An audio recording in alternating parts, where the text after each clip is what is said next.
Hello friends, welcome to the first part of JEE Mains Set Relation and Function. Last સેશન્સની અંદર આપણે quadratic ફંક્શન્સના JEE ની ચર્ચા કરી. આજે હવે આપણે તમારા એનસીઈઆરટી ટેક્સ્ટ બુકના ચેપ્ટર નંબર 1 અને ચેપ્ટર નંબર 2 ના JEE ની ચર્ચા કરીશું. મેઇનલી એક પોઈન્ટ ખાલી કહી દઉં કે આ બે ચેપ્ટર એટલે કે પહેલું ચેપ્ટર તમારું ગણ સેટ, બીજું ચેપ્ટર સંબંધ અને વિધેય એટલે કે રિલેશન અને ફંક્શન. નોર્મલી આ ત્રણ ચેપ્ટરને કમ્બાઈન જ JEE માં ઇન્ક્લુડ કરાય. એટલે કે ફર્સ્ટ ચેપ્ટર જે તમારું છે ગણ, એના પરથી JEE માં મેઇનલી વધારે ક્વેશ્ચન્સ નથી આવતા. અને તમે જો એનસીઈઆરટી ટેક્સ્ટ બુક સ્ટડી કરી તો તમને પણ એ વસ્તુ રિયલાઇઝ થઈ જશે કે જે તમે ઓલરેડી 10th માં ભણીને આવ્યા છો કે 9th સ્ટાન્ડર્ડમાં, મેજોરિટી એ જ વસ્તુ રિપીટ થાય છે. એટલે JEE ના લેવલમાં એટલું બધું આ સેટનું ઇમ્પોર્ટન્સ નથી. સેટને સ્ટડી કેમ કરાવવામાં આવે છે? કારણ કે ગણ ખબર પડે તો જ રિલેશન અને ફંક્શન વિશે આઈડિયા આવે. સો આપણે સેશનની અંદર આજના સેશનમાં તો ગણને રિલેટેડ સ્ટીલ આપણે એવા અમુક પ્રોપર્ટી બેઝડ ક્વેશ્ચન્સ જોઈશું, રાઈટ? કે શરૂઆત તમે જે ગણ ચેપ્ટરમાં કરી કે ગણ શું છે, ક્યારે વ્યાખ્યાયિત થાય, ગણના અલગ અલગ પ્રકાર ભણ્યા, તમે ઉપગણ ભણ્યા, ઘાતગણ ભણ્યા, બરાબર? ત્યાર પછી તમે ગણ પરની પ્રક્રિયાઓ ભણ્યા, યોગગણ, છેદગણ, પૂરક ગણ, તફાવત ગણ, રાઈટ? ત્યાર પછી તમે ડ મોર્ગનના નિયમની વાત કરી, બરાબર? ત્યાર પછી તમે વ્યવહારુ દાખલાઓ જોયા હશે, બરાબર? અને પછી છેલ્લે પ્રક્રિયા સ્વદ. એટલે ટૂંકમાં આટલા જ ટોપિક છે. અને એમાં પણ જે મેજર વસ્તુ છે તે છે પ્રોપર્ટીઝ, જે ગુણધર્મ જે છે તે, બરાબર? એટલે હું સ્ટાર્ટિંગમાં તમને અમુક ગુણધર્મ વિશે ચર્ચા કરીશ, બરાબર? જે બધા ઓવરઓલ ગુણધર્મ આવી જશે. એમાં યોગગણ વિશે, ઘાતગણ વિશે, પૂરક ગણ વિશે, તફાવત ગણ વિશે, છેદગણ વિશે, બધા જ પ્રકારના ગુણધર્મ અંદર આવી જશે. એમાં એ ગુણધર્મનો ઉપયોગ કરીને અમુક દાખલા આપણે સોલ્વ કરીશું. અને પછી સીધો આપણો ટાર્ગેટ હશે ચેપ્ટર નંબર 2 પર, રિલેશન અને ફંક્શન. અને એમાં પણ રિલેશન અત્યારે એટલું બધું ડિટેલમાં છે જ નહીં, કઈ જ નથી એમ કહેતો ચાલે. ખાલી સીધી સાદી વ્યાખ્યા છે જેનો JEE માં કોઈ જ ઉપયોગ થતો નથી. રિલેશન જે છે, સંબંધ, એ પોર્શન મેજોરિટી આપણે 12th માં સ્ટડી કરવાનું છે. એટલે આપણો મેઇન ટાર્ગેટ જે હશે તે હશે વિધેય પર, બરાબર? એ આપણે ચર્ચા નેક્સ્ટ સેશનમાં કરીશું. પણ અત્યારે આપણે જે શરૂઆત કરવી છે તે ગણથી શરૂઆત કરવી છે. અને એમાં પણ ખાસ કરીને આપણે કેટલાક ગુણધર્મની વાત કરીશું. તો હું સીધું જ તમને ગણના ગુણધર્મની શરૂઆત કરીએ અને પછી આપણે કેટલાક ક્વેશ્ચન જોઈએ કે જેમાં આપણે ગુણધર્મનો ઉપયોગ કઈ રીતે કરી શકીએ. ઓકે, સો આપણે જે રીતે ચર્ચા કરી તે રીતે કે તમે શરૂઆતથી જ શું ભણીને આવ્યા તેની આપણે એક વખત વાત કરી લઈએ. આપણે શરૂઆતમાં ગણ કોને કહેવાય તેની ચર્ચા કરી, બરાબર? ત્યાર પછી આપણે ઉપગણની ચર્ચા કરી, ઘાતગણની ચર્ચા કરી, ગણના પ્રકાર જોયા. ત્યારબાદ તમે બે શબ્દ ભણ્યા, એક શબ્દ ભણ્યા બિલોંગ્સ ટુ, બરાબર? એની તમે વાત કરી. ત્યાર પછી તમે ગણ પરની પ્રક્રિયા એટલે કે યોગગણ, છેદગણ, પૂરક ગણ અને તફાવત ગણ. અને ત્યાર પછી કેટલાક વ્યવહારુ દાખલા જોયા, બરાબર? આટલા ટોપિક ની તમે ઓલરેડી ચર્ચા કરીને આવ્યા. બીજું એક અંદર ઇન્ક્લુડ થાય વેન ડાયાગ્રામ, એટલે કે વેન આકૃતિ, બરાબર? ચલો તો આપણે ડાયરેક્ટ મુદ્દા પરની વાત કરીએ કે ગુણધર્મ. આમાં બધા જ પ્રકારના ગુણધર્મ આવી જશે. ઉપગણની વાત પણ આવી જશે, યોગગણની વાત પણ આવી જશે, છેદગણની વાત પણ આવી જશે, પૂરક ગણ આવી જશે, તફાવત ગણ આવી જશે. આપણે બધા જ પ્રકારના ગુણધર્મની ચર્ચા કરી લેવી છે. તો ફટાફટ જોતા જઈએ. તો સૌથી પહેલું આપણને બધાને જ ખબર છે કે કોઈ પણ ગણ, યોગગણ એ ક્રમના નિયમનું પાલન કરે, એવું જ છેદગણ પણ ક્રમના નિયમનું પાલન કરે જ છે. યોગગણ જૂથના નિયમનું પાલન કરે જ છે, એવું જ છેદગણ પણ જૂથના નિયમનું પાલન કરે છે, બરાબર? પણ જે સૌથી અગત્યનો મુદ્દો છે કે જો એ બી નો ઉપગણ હોય તો A છેદ B નો જવાબ A આવે અને A યોગ B નો જવાબ B આવે. આ તમારા માટે ઇમ્પોર્ટન્ટ ગુણધર્મ થઈ ગયો કે A સબસેટ B હોય તો A છેદ B નો જવાબ A આવશે અને A યોગ B નો જવાબ B આવશે. કોઈ પણ ગણનો પોતાના સાર્વત્રિક ગણ સાથેનો યોગ એટલે ગણ સાર્વત્રિક ગણ અને કોઈ પણ ગણનો સાર્વત્રિક ગણ સાથેનો છેદ એટલે ગણ પોતે. એવું જ કોઈ પણ ગણનો ખાલી ગણ સાથેનો યોગ એટલે ગણ પોતે અને કોઈ પણ ગણનો ખાલી ગણ સાથેનો છેદ એટલે ગણ ખાલી ગણ. બરાબર. આ બધા ગુણધર્મોનો ઉપયોગ આપણે ડિટેલમાં ક્યારે કરીશું, જેમ જેમ આપણે દાખલા જોતા જઈશું તેમ તેમ. બરાબર. તો આ વસ્તુ આવી તમારા યોગગણ અને છેદગણની વાત વિશેની વાત. ત્યાર પછી તફાવત ગણ વિશે અને પૂરક ગણ વિશે તમે એવું ભણીને આવ્યા કે જો A માઇનસ B હોય તો આને તમે A છેદ B ડેશ વડે દર્શાવી શકો અને B માઇનસ A હોય તો તમે એને B છેદ A ડેશ વડે દર્શાવી શકશો. બરાબર. આ બહુ અગત્યનો ગુણધર્મ થઈ ગયો. આ ખાસ ધ્યાન રાખવાનું. A માઇનસ B હોય તો એને A છેદ B ડેશ કહેવાય. એટલે બે ગણનો તફાવત હોય તો એનો મિનિંગ કે તફાવત જે છે એ બીજા ગણના માથા પર જતું રહે અને વચ્ચે છેદ આવી જાય. આ બહુ સસ્તી ભાષામાં મેં કીધું. બરાબર. ત્યાર પછી કોઈ પણ ગણનો પૂરક ને પાછો પૂરક એટલે ગણ પોતે જ હશે. કોઈ પણ ગણનો પોતાના પૂરક સાથેનો યોગ એટલે હંમેશા સાર્વત્રિક ગણ હોય, જ્યારે કોઈ પણ ગણનો પોતાના પૂરક સાથેનો છેદ એટલે ફાઈ હોય. બરાબર. ત્યારબાદ સૌથી અગત્યનું કે જો A ઉપગણ B હોય તો જો A ઉપગણ B હોય તો A માઇનસ B નો જવાબ ફાઈ થશે અને એવું જ જો B ઉપગણ A હોય તો B માઇનસ A નો જવાબ ફાઈ થાય. બરાબર. આના દાખલા બી કદાચ તમે પ્રકરણ સ્વાધ્યાયમાં પ્રૂફ કર્યા હોય, પણ આ પ્રોપર્ટીના સંદર્ભમાં તમારે યાદ રાખવાનું કે આ ગુણધર્મ થઈ ગયો. બરાબર. આ ગુણધર્મના સંદર્ભમાં બહુ અગત્યનું.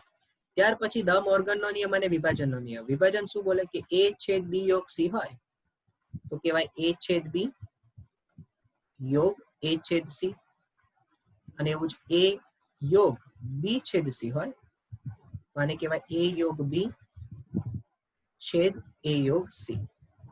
ત્યાર પછી ધ મોર્ગનનો નિયમ હતો A છેદ B નો ડેશ બરાબર A ડેશ યોગ B ડેશ અને A યોગ B નો ડેશ બરાબર A ડેશ છેદ B ડેશ. રાઈટ.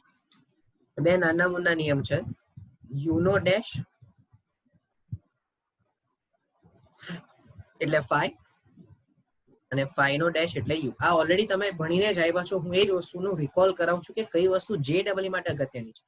કારણ કે ગણના પ્રકાર શું છે, યોગગણ શું છે, છેદગણ શું છે, એ બધી વસ્તુને રિવાઇઝ કરાવવાની જરૂર મને નથી લાગતી. બધાને જ ખબર છે. ઓકે. ત્યાર પછી જે મેજર પોઈન્ટ છે એ છે સંમિત તફાવત. આ કદાચ તમારી ટેક્સ્ટબુકમાં નથી પણ JEE માં હોય. સંમિત તફાવત ગણ એટલે શું તો કે A ડેલ્ટા B કહેવાય અને A ડેલ્ટા B ને કહેવાય A માઇનસ B યોગ B માઇનસ A. આ તમે ખાસ ધ્યાન રાખજો. A ડેલ્ટા B એટલે સંમિત તફાવત ગણ જેને A માઇનસ B યોગ B માઇનસ A. આને જ બીજી રીતે લખાય A યોગ B માઇનસ A છેદ B. અને આનો વેન ડાયાગ્રામ હું વિચારું તો જો આ A હોય આ B હોય તો આ તમારો વેન ડાયાગ્રામ થઈ જશે. આ વેન ડાયાગ્રામ થઈ જશે. કોનો? A ડેલ્ટા B નો, જેને તમે કહેશો સંમિત તફાવત ગણ. સંમિત તફાવત ગણ એટલે A માં હોય પણ B માં ના હોય અથવા B માં હોય પણ A માં ના હોય. A માઇનસ B નો મીનિંગ શું થાય? A માં હોય પણ B માં ના હોય અથવા B માં હોય પણ A માં ના હોય. ટૂંકમાં A અને B ના બધા જ ઘટક લેવાના પણ કોમન ઘટકો લેવાના નહીં. એટલે કે જો A બરાબર 1 2 3 હોય અને B બરાબર 2 3 4 હોય તો A ડેલ્ટા B ની અંદર માત્ર ને માત્ર બે જ ઘટક આવશે. કયા કયા? 1 અને 4. સિમ્પલ. તદ્દન ઈઝી એક્ઝામ્પલ મેં આપી. બરાબર છે. ચાલો, આટલી જે પ્રોપર્ટીઝ તમે સ્ટડી કરી, આ પ્રોપર્ટીઝનો ક્યાં કેવી રીતે શું કામ યુઝ કરવાનું એને રિલેટેડ આપણે દાખલાઓ જોઈશું. ત્યારબાદ વ્યવહારુ દાખલાઓની આપણે ચર્ચા કરીશું કે જેમાં નંબર ઓફ એલિમેન્ટ્સ એટલે કે તમે જે નંબર ઓફ A યોગ B નું સૂત્ર ભણ્યા A યોગ B બરાબર નંબર ઓફ A વત્તા નંબર ઓફ B ઓછા નંબર ઓફ A છેદ B, આ બધા અલગ અલગ એવા બહુ બધા પ્રકારના અલગ અલગ સૂત્ર આવશે કે જેની ચર્ચા આપણે કરીશું, પણ એ નેક્સ્ટ સેશન. પહેલા આપણે આટલા પ્રોપર્ટીઝ નો યુઝ કરીને કેટલાક ક્વેશ્ચન્સ ની ચર્ચા કરીએ. તો એમાં પહેલો ક્વેશ્ચન તમને આપ્યું છે કે an બરાબર ax જ્યાં x belongs to n, તો 3n છેદ 7n તમારે શોધવાનું છે. છેદગણને રિલેટેડ જ સવાલ છે, પણ શરત શું છે? an બરાબર ax જ્યાં x belongs to capital n. તો સૌપ્રથમ તમે ખાલી આ an નો જવાબ વિચારો. ચાલો, તો x ની કિંમત કેપિટલ n માંથી લેતા જાઓ. કેપિટલ n એટલે પ્રાકૃતિક સંખ્યાગણ.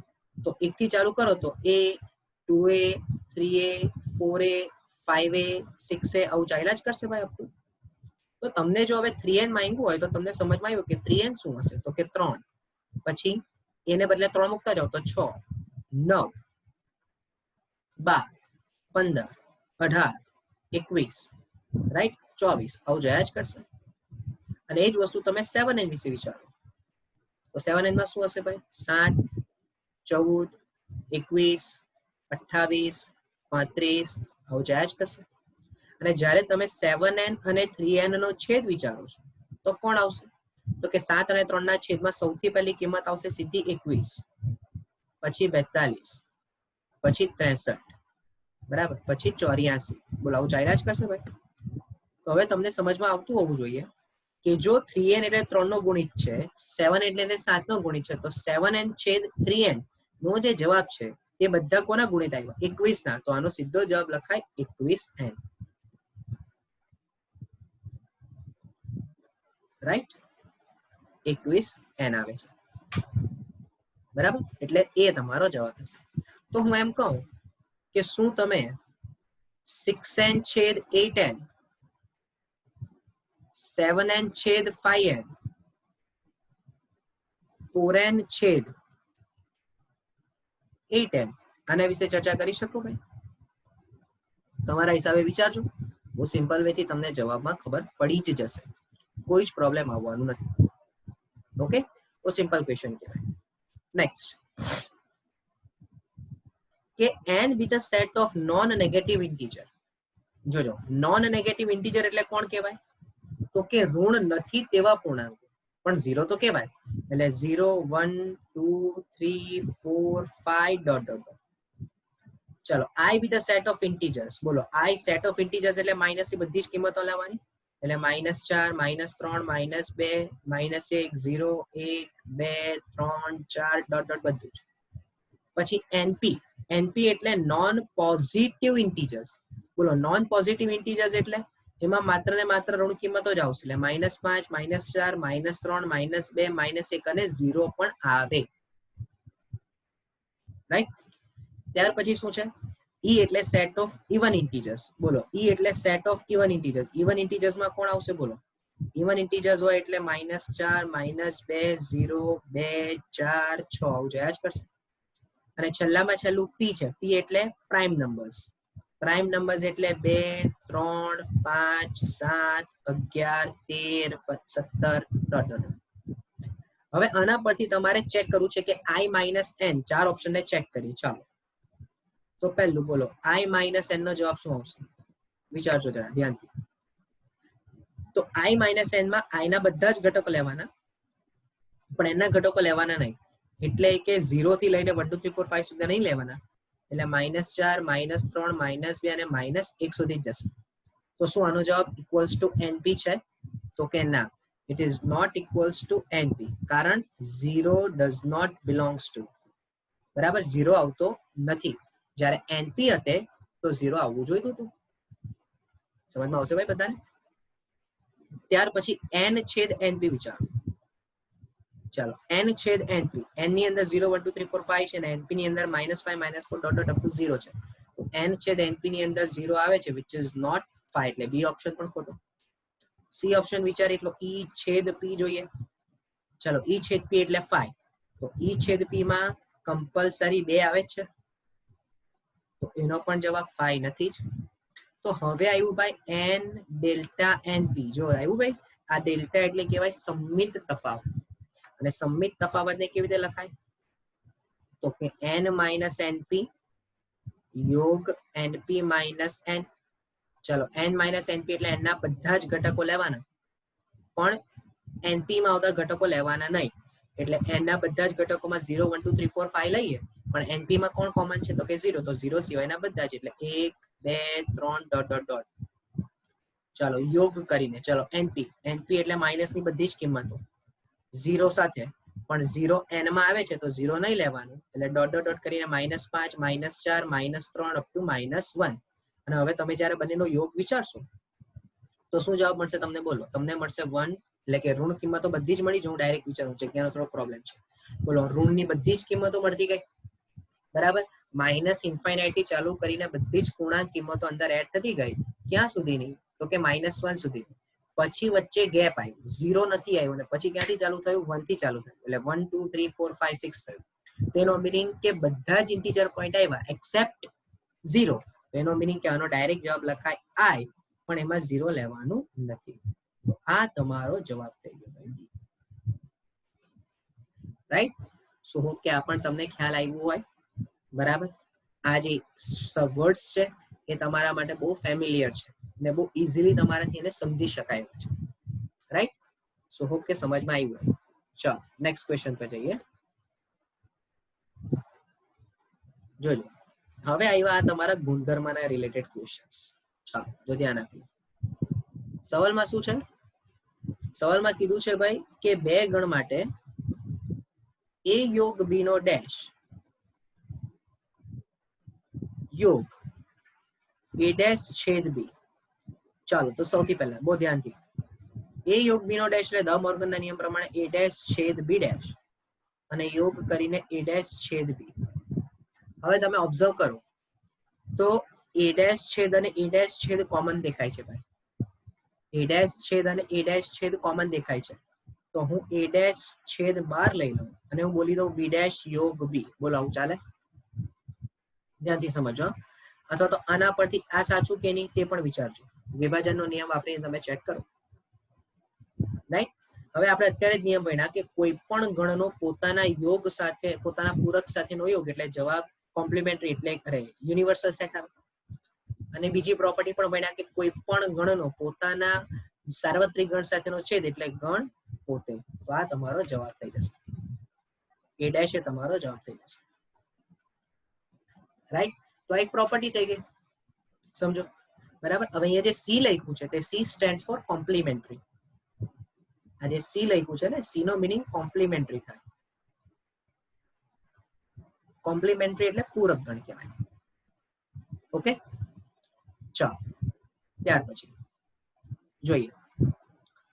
અહીંયા બ્રેકેટ આવશે, એટલે તમારે આવું શોધવાનું છે કે a માઇનસ બી યોગ b માઇનસ સી યોગ c માઇનસ a આખાનો ડેશ શોધવાનો છે,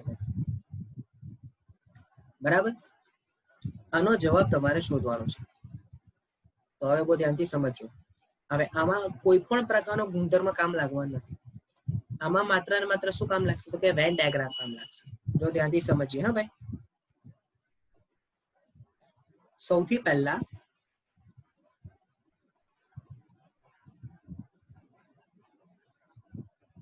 a b અને c.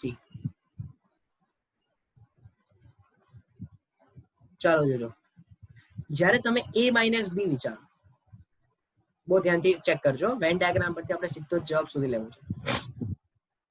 જ્યારે તમે a માઇનસ બી વિચારશો તો a માઇનસ બી નો મિનિંગ કે a ના બધા જ ઘટક લેવાના, પણ b ના ઘટકો લેવાના નહીં. એટલે b ના ઘટકો કયા નહીં આવશે? તો જોજો બતાવું.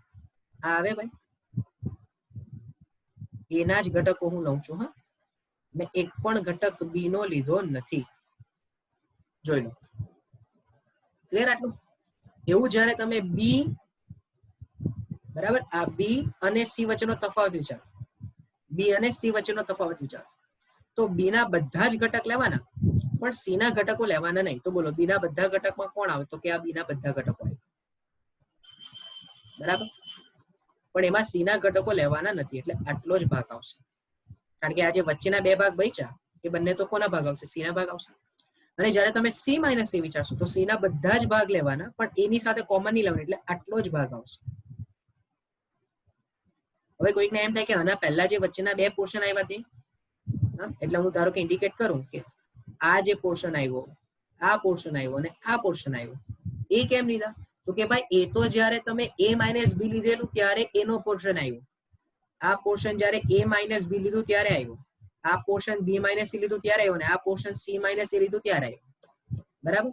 હવે આ નથી જવાબ, આ આખાનો શું લેવાનો છે? પાછો ડેશ લેવાનો છે. એટલે જ્યારે તમે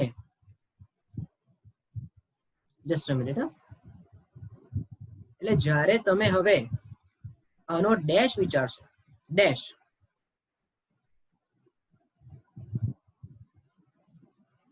એટલે કે a b અને c, આનો જ્યારે તમે ડેશ વિચારો તો એ ડેશમાં કોણ આવશે? અને એના પણ અગત્યની શરત કે a યોગ b યોગ c બરાબર તો u જ આપ્યું છે ભાઈ. હા, એટલે આ જે છે ને બહારનો કોઈ ભાગ આવતો જ નથી, જે ઘટક છે તે ત્રણે ત્રણ ઘટકો ગણ મળીને આખો સાર્વત્રિક ગણ જ બની જાય છે. એટલે બહારનો કોઈ પણ પ્રકારનો ભાગ આવવાનો નથી. તો જ્યારે તમે આખાનો ડેશ કરો તો કયો ઘટક બચ્યો? તો માત્ર ને માત્ર આ જ ઘટક બનશે. અને આ ઘટક એટલે શું થઈ જશે? જે બધાને જ ખબર છે કે આ તમારો જવાબ, અને આ જવાબ એટલે શું થઈ ગયો ભાઈ? કે a છેદ b છેદ c થઈ જશે. એટલે આ મારો જવાબ થઈ જશે, ઓપ્શન નંબર બી. બોલો, થશે ભાઈ ક્લિયર બધાને? રાઈટ? બહુ સિમ્પલ વે થી સમજવાનું હતું. બરાબર? અચ્છા, મને એક સાબિતી આપવી છે કે જેને લીધે ગુણધર્મને આપણે પ્રોપરલી સમજી શકીએ. હું એમ કહું કે a માઇનસ બી યોગ b માઇનસ સી, આ ખાલી સમજણ માટે છે, આપણને સૂત્ર ખબર છે કે a ડેલ્ટા b બરાબર a માઇનસ બી યોગ b માઇનસ સી થાય. બરાબર? પણ આપણે એક સૂત્ર એવું જોયું કે તફાવત ગણ, સંમિત તફાવત ગણ જે છે, જો સમજો, એના આપણે બે સૂત્ર ભણ્યા, a માઇનસ બી યોગ b માઇનસ સી. પણ આના પરથી બીજું સૂત્ર કેવી રીતે આવે? a યોગ b માઇનસ a છેદ b. તો જો એને માટે જરાક સમજીએ ધ્યાનથી.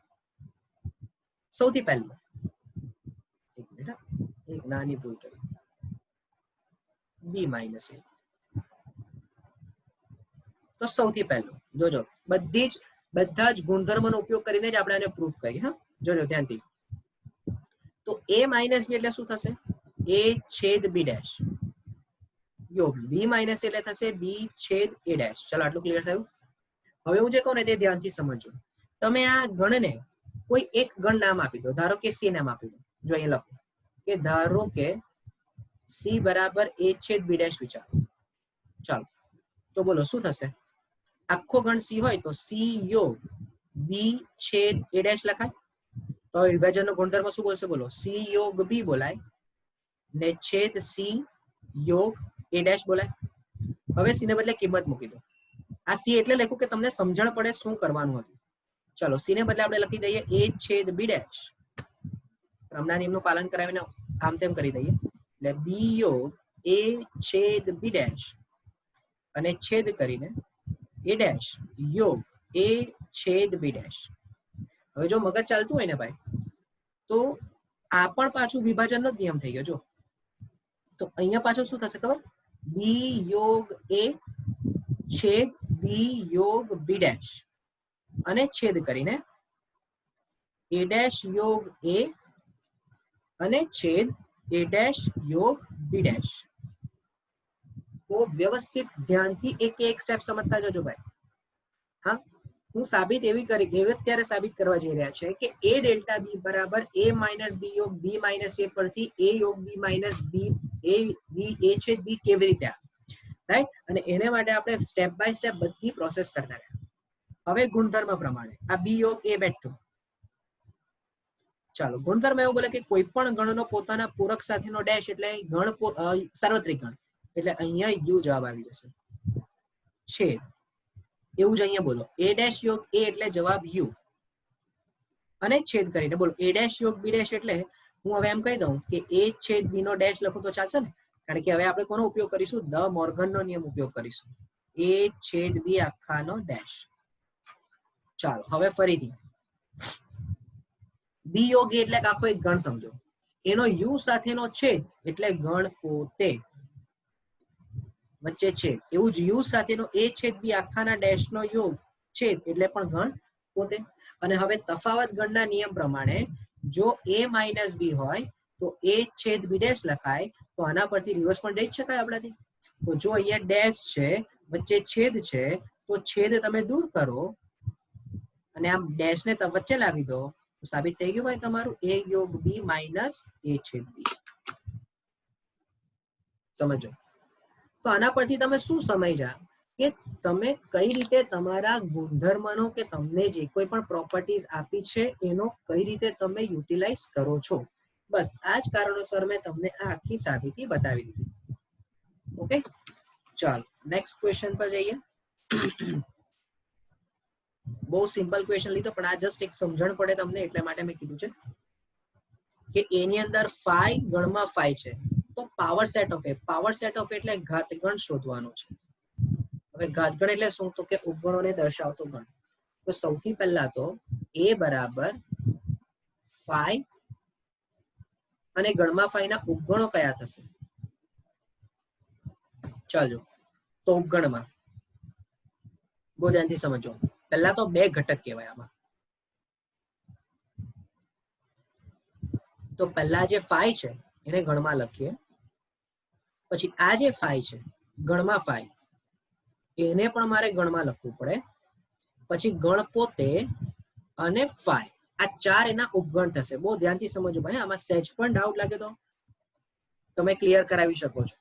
હું લાસ્ટમાં કોન્ટેક્ટ નંબર આપી દઈશ ને એમ પણ આગળના સેશન્સમાં મેં કીધો છે મારો કોન્ટેક્ટ નંબર. જો સમજો, આ ફાઈ અત્યારે એક ઘટક છે, એટલે જ્યારે હું એને ઉપગણ તરીકે લખીશ તો મારે એને ગણમાં લખવું પડે. ગણમાં ફાઈ પણ એક ઘટક છે, તો એનો પણ ગણ એટલે ઉપગણ થઈ ગયો. પછી એ પોતે અને પાછો એક ફાઈ તો ગણ તરીકે આવશે. તો હવે આનો મારે જ્યારે ઘાતગણ લખવો હોય તો આ બધા જ ઘટકોને ગણમાં લખવું પડે, એટલે ગણમાં ફાઈ,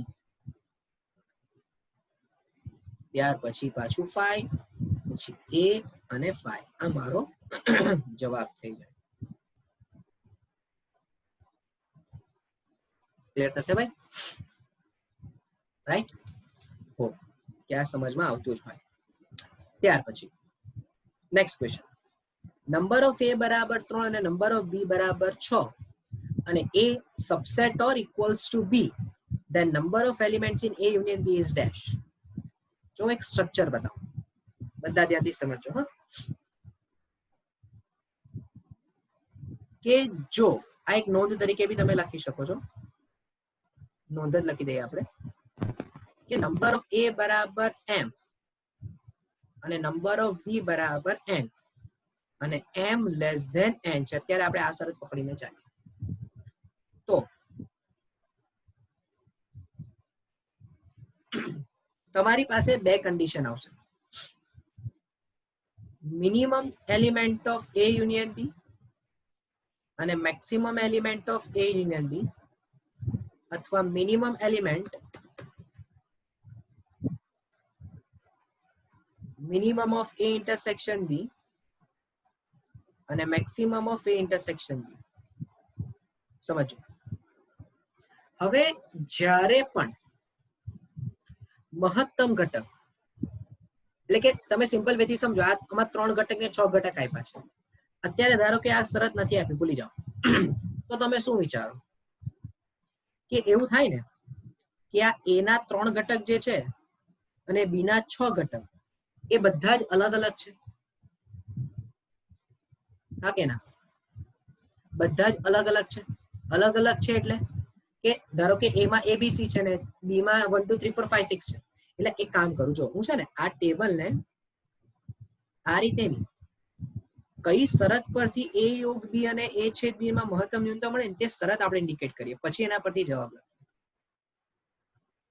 હું એમ કહું કે a ઉપગણ b ની શરત હોય અથવા તો a છેદ b બરાબર 5 હોય. બહુ ધ્યાનથી સમજો. હવે જો a ઉપગણ b હશે, એનો મિનિંગ કે આ જે m ઘટકો છે તે બધા જ ઘટકો b માં હશે. એટલે કે અહીંયા જે 3 ઘટક આપ્યા છે અને અહીંયા જે 6 ઘટક આપ્યા છે, તો a સબસેટ b ના એક્ઝામ્પલમાં શું લઈ શકાય કે a બરાબર 1 2 3 હોય અને b બરાબર 1 2 3 4 5 અને 6 હશે. સમજો. આ તો મેં એક એક્ઝામ્પલ લીધું જે તમારા સવાલમાં છે 3 અને 6 ઘટક વાળા. અને એના પરથી આપણે આ બે શરતને ડિફાઇન કરીએ. આ બે તો પહેલો કેસ કે જો એ સબસેટ બી હોય તો એની અંદર 1 2 3 ને બી ની અંદર 1 2 3 4 5 6 હોય. તો તમે જ્યારે બંનેનો યોગ કરશો તો એની મિનિમમ કન્ડિશન મળશે. મિનિમમ કન્ડિશન મળશે કે જેનો જવાબ n જેટલો હશે. એટલે તમે જ્યારે a યોગ b કરો તો તમને શું મળશે? 1 2 3 4 5 અને 6. કેટલા ઘટકો મળ્યા? 6 ઘટકો મળ્યા. અને 6 ઘટક એટલે b ના ઘટકોની સંખ્યા થઈ ગઈ. હોપ ક્યાં સમજમાં આવ્યું? અને એ જ વસ્તુ તમારા માટે મેક્સિમમ ઓફ a ઇન્ટરસેક્શન બી મળે. તમે જ્યારે a છેદ b વિચારો તો a છેદ b માં કેટલા ઘટક હશે? 3 જ ઘટક હશે. કયા કયા? 1 2 3. બરાબર? તો એ m આવ્યું. પણ ધારો કે જો તમને આ નથી ખબર તો બીજી શરત પણ વિચારવી પડે તમારે. બરાબર? તો બોલો બીજી શરતમાં શું હોઈ શકે? કે a ના 3 ઘટક અને b ના 6 ઘટક બધા જ અલગ અલગ છે. એટલે આપણે એવું લઈએ કે a બરાબર 1 2 3 અને b બરાબર ABCDEFG EF. તો હવે જ્યારે તમે a છેદ b વિચારશો તો જવાબ 5 થઈ ગયો. હા કે ના? એટલે હવે minimum of a intersection B કેટલું આવવાનું? તો કે 0.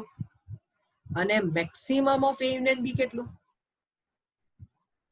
Maximum number of a union B માં કેટલા ઘટકો આવશે?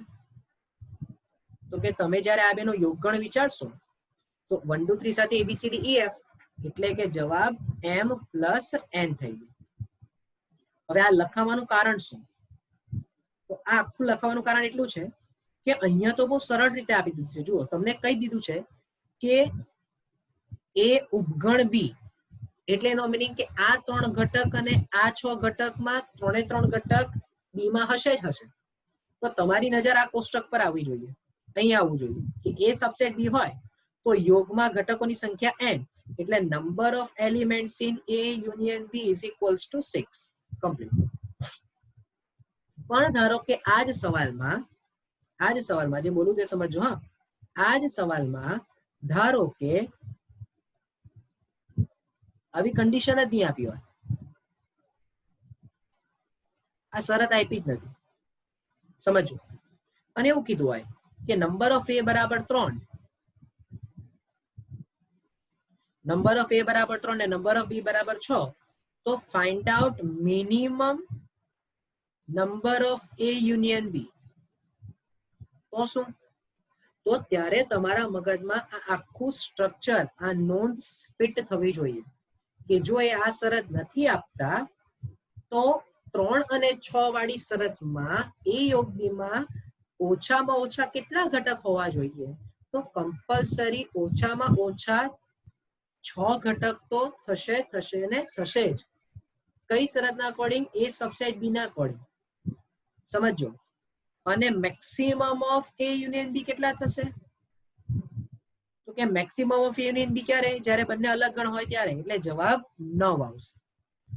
કોઈકને એમ થાય કે સર જરૂરી થોડું છે હું એમ કહું કે a ની અંદર 1 2 3 છે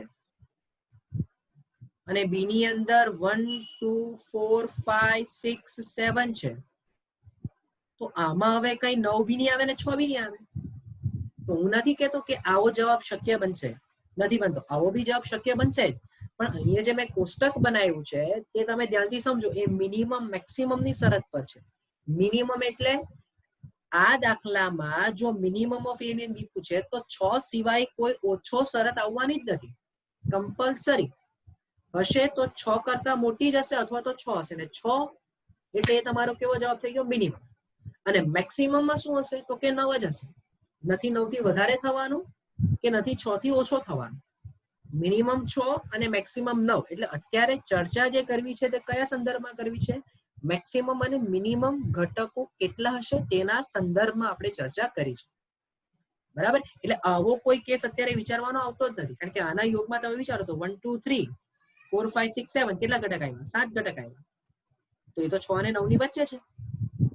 એટલે 7 ને ના તો તમે મહત્તમ એટલે કે મેક્સિમમ કહી શકો, ના તો તમે મિનિમમ કહી શકો. ઓકે? સો હોપ કે આ પોઈન્ટ સમજમાં આવ્યો હોય દરેકને. ક્લિયર છે ભાઈ? બરાબર? તો આજના સેશન માટે આપણે આટલું જ રાખીએ. બરાબર. તમને કંઈ પણ ડાઉટ હોય તો આ નંબર પર તમે કોન્ટેક્ટ કરી શકો છો, રાઈટ. આ ચેપ્ટરનું JEE કમ્પેરેટિવલી ઘણું સહેલું, બરાબર. આ ચેપ્ટરમાં એટલું બધું JEE માં આવતું પણ નથી. આપણું મેઇન ટાર્ગેટ 2 સેશન પતશે પછી વિધેય ચેપ્ટરનું જ્યારે આપણે JEE કરીશું એના પણ આપણો મેઇન ટાર્ગેટ હશે. ઓકે, પણ સ્ટીલ આ ચેપ્ટરને રિલેટેડ પણ જેટલું પણ બને છે એટલું પણ આપણે ફોકસથી ટ્રાય કરીશું. ઓકે, સો હોપ કે તમને આ સેશનમાં ખ્યાલ આવ્યો હોય. ગુણધર્મ વિશે ખાસ જે પણ માહિતી આપી છે તેને ધ્યાનથી સમજીને લખવાની, બરાબર. જો લાગ્યું હોય કે સમજમાં આવ્યું હોય તો લાઈક કરો, બીજા સ્ટુડન્ટ્સ માટે આ શેર કરો કે જેથી એ પણ એનો યુઝ કરી શકે. ઓકે, અને હા, સબસ્ક્રાઇબ કરવાનું બાકી હોય તો પહેલા એક thank you from my side.